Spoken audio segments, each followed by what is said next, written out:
can we know that God adores us? Do you know that God adores you? That's the topic we're going to be addressing today on Flourish-Meant. I'm your host, Tina Yeager.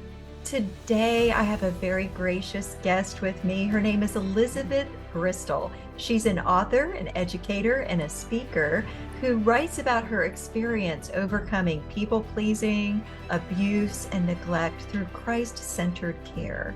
God met Elizabeth right in the middle of her mess and loved her more than she felt like she deserved. Now she's on a mission to help others understand his love for them. Welcome, Elizabeth. I am so honored to have you on Flourish-Meant today. Oh, thank you so much, Tina. I'm so excited to be here. This is one of my favorite topics, right?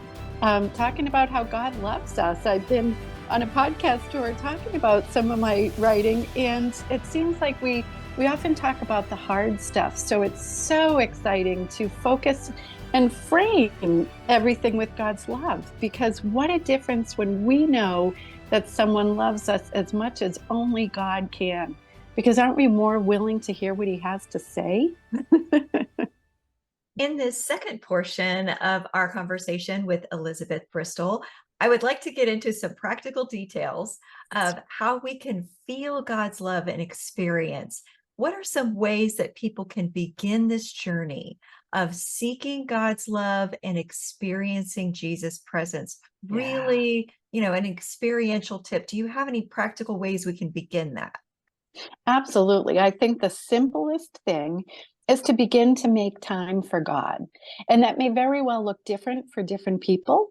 Like certainly some people do like to grab a cup of coffee and sit down on the couch, but other people don't like to be still that long. And sometimes I have my best conversations with God when I'm out walking the dog, or I'm cooking dinner, or taking a long drive, because somehow my mind is focused on the road maybe when I'm driving, and he can sort of get a word in edgewise when for someone like me who talks a lot, he might not always get to otherwise. So yeah, to make time for him, I think, is really big. And I often journal, because again, when you get some good ideas, you want to save them. So journaling is another good one. So spending time with Jesus is a way of experiencing his love, and then making sure you get your thoughts and your heart out onto the paper, not just dealing with it internally, but making it tangible. Anything else that you would recommend to those who are really seeking to feel loved by God? Yeah. Yeah. Again, I really, all those healthy relationship kind of things that I didn't really, I used to hate to apologize, Tina. Sometimes I would intentionally almost not do something because I knew I'd have to apologize for it. In this process of getting to know God, it really is some of those simple things that he has helped me to learn how to do, to find healing, and to learn how to be in healthier relationships with people. So again, I think they're universal. The other day I was with my friend. We garden at Plymouth Plantation, and I was hot. It was really hot. And I said, you know what, after this row, can we just be done? She said, I think we need to finish up what we said we were going to do. And so we finished up, and sure enough, on the way home, I said, I am so sorry. I did not mean to tell you what to do. I just was really feeling hot and tired. And so again, at that simple apology that has made my relationships healthier has come from God showing me how to do that kind of thing. And sitting with him and letting him guide and direct us within our relationships is a big one for me. Expressing apology and accepting forgiveness is one of the hardest things that we can do. Can you talk a little bit about how that really opens us up to experiencing God's love when we do that? Yeah, that's a good one. That's a really good one, Tina. It really does bring a wall down, doesn't it? Even just like between a person, if we have a place where we need to forgive, it puts something between us, that barrier between us. And when we sit with the Lord and just be real with him, just admit, you know what, I screwed up. I did wrong. It's really funny how the wall just immediately comes down because God totally wants to forgive us. All we have to do is ask, and he totally is right there, willing and able to help us break free from the pain, to help us cope with what we're dealing with, to give us these great ideas. Just sitting and being real with him about who I am and what I've done wrong. Again, I cannot believe how freeing that has been. And forgiving other people, like you said, forgiveness is massive. Sometimes I will sit down at the end of the day and just kind of go through in my mind everything that I would be tempted to hang on to, those little teeny things that you get frustrated with someone. When you just, Lord, I forgive this person for that. It again is a hugely freeing thing. So, are there some other tips that you would like to Yeah. offer listeners about experiencing God's love? Yeah. Tips on God's love. Again, one of those easy things to do. If you're ever having a bad day, go to the back of your Bible and look up the word love. As we were getting ready to talk about this, I went and did that. And it was so amazing just to soak in those promises that he tells us, just to sit there and let it wash over you, that God is patient, God is kind, God does not insist on his own way, right? He's not irritable, he's not resentful. You are precious in his eyes because he loves you. And sometimes just kind of letting that wash over you, letting him remind you. And I don't know about you, but I can have read that Bible, that verse 100 times. And for some reason, some days I open it up and it speaks in a whole new way to me. And they become lifesavers, right? I mean, sometimes it's that one liner that you want to write it out on an index card and carry it through your day. So you keep reminding yourself just those promises that he's given us. I get the sense that somebody out there might be thinking, as I have before, and you may have too, this is all well and good for everyone else, but God's love doesn't apply to me. I don't deserve it. I'm the Oh, exception. How many of us have oh, felt that? So, can you address that? yeah. Yeah. Oh, that just makes me want to pray for that person. Oh, my word. I totally get it. Because, like you said, I think it's all of us, right? I think at one time or another, we feel like the outsider, we feel like the one left behind or judged, I was thinking of two different people in our lives. And I think we've all experienced this where you have one person who just doesn't have our back, and you have another friend who tries to, who loves us the best they can. And God is far beyond that. He created you, Tina. He loves you. He knit you together in your mother's womb. He knows you better than you know yourself. And I just want to say that to each listener. Again, he loves you more than anybody else possibly could. But you know what? I would do the same thing. I would take my journal, and sometimes I just write all that ugliness out because, again, I have it, you have it. It's very real for evil try to attack us in that same way. And I just spill my guts sometimes and just be honest with them because, again, God already knows, right?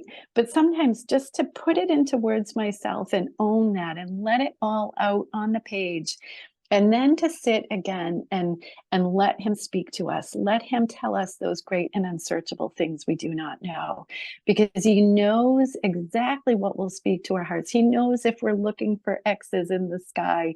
He knows those things, and he does want to interact with each one of us, but sometimes we just need to give him the space to do that. Mm. Are there any other final tips or insights? Every single time that I go to speak somewhere, I try to sit down again and say, okay, God, what is it you want me to say? And I could hear him say, make sure, leaning in, like, make sure of what, God? Like, make sure. And, totally forgetting the last 100 times he said this to me, but he always wants me to make sure I tell them that he loves them. Like that really is even more important to God than it is to us, that he really wants us to know that he loves us. And when we finally get that, like dog with a bone, you can't take that away from me, right? We're much more willing to hear the other things that he has to say for us. And he wants to, he has great plans for us, plans for a future and a hope. He has plans to bless us and prosper us. So the more we understand that it comes from a place of love, and the more we're willing to listen to those things he's going to tell us, we'll walk into a destiny that he had before us, before the beginning of time. And we will not be able to help influencing our world because we'll be following him. He makes us look really good, Tina, doesn't he? Mhm. You know, when we do what he's asked us to do. Sometimes people will say, oh, how did you know to call me right now? Well, I didn't, but I just felt a nudge. And so, I'll just say that was just God. And he knows those things to prompt us with. And when we learn how to listen for him and do them, again, that friend tells people all the time, she knows when to call me right when I need a call. And I love that she thinks that of me, but I wouldn't have that if it wasn't for God. So he really just wants to tell us those great and unsearchable things we do not know so we can partner with him and not only experience his unconditional love, but offer that to the people around us. How fun is that? That's so good. Yeah. So, how can people get more of this wonderful richness of God's love from your website, your book, and all of the resources that you have to offer, Elizabeth? Yes, please come visit me. I would love to interact with you. I have a website, elizabethbbristol.com. And so through that, you can sign up for my spiritual adventure team where I do weekly short emails. You could find my book there. It's listed on Amazon. It's all about the beginnings of how I did come into this relationship with God because it is hard, isn't it? I don't mean to say it like it's just simple and this is all you do. It takes a while to get to know God. And so I write about all those beginning steps that got me here. And I would love to share that with other readers. That's exciting. Thank you, Tina. Yes, and you have a gift for people who want videos on specific Mhm. ways. So, can you talk about that a little bit? I do. What I find is that we all have painful parts of our past, right? There's not one of us that escapes that. And in that, we all need healing. I really didn't even understand that. In fact, I started to write the book and I thought I was going to tell all these cool stories that God, that I knew about. Everyone would say, oh, you got to write a book. That was so cool. You were in Africa or working on the Caribbean or doing these things. But what I didn't know is God was going to prompt me to write the stories I wasn't going to tell. And those were the harder ones from my past of losing my virginity on a date rape and choosing to have an abortion when I was 17 and the men I thought I was going to marry that what God did was he took me back to these people to go and talk to them and brought healing through that. And so the freebie, the video series that you're talking about is when you sign up on my website for the freebie, it's 4 short videos, 3 to 5 minutes each one. And it again helps the listeners to walk with me and God through the healing if they've had something similar. Again, no matter what we've experienced, we all need the same thing. We all need to have forgiveness from our the things we've done wrong. We all need to hear what the enemy, what the evil one, the lies he was telling us, and letting God speak to us truthfully and show us what he wants to say to us to bring that healing and the freedom that we all need. Thank you so Yeah, much, Elizabeth. I hope that all of you listening were encouraged and now feel at least that first step toward feeling yeah, loved by God. And of course, I also hope that you will subscribe and come back for the next episode of Flourishment. absolutely. Flourish-Meant is part of the Spark Media Network and can be found on the Edify app.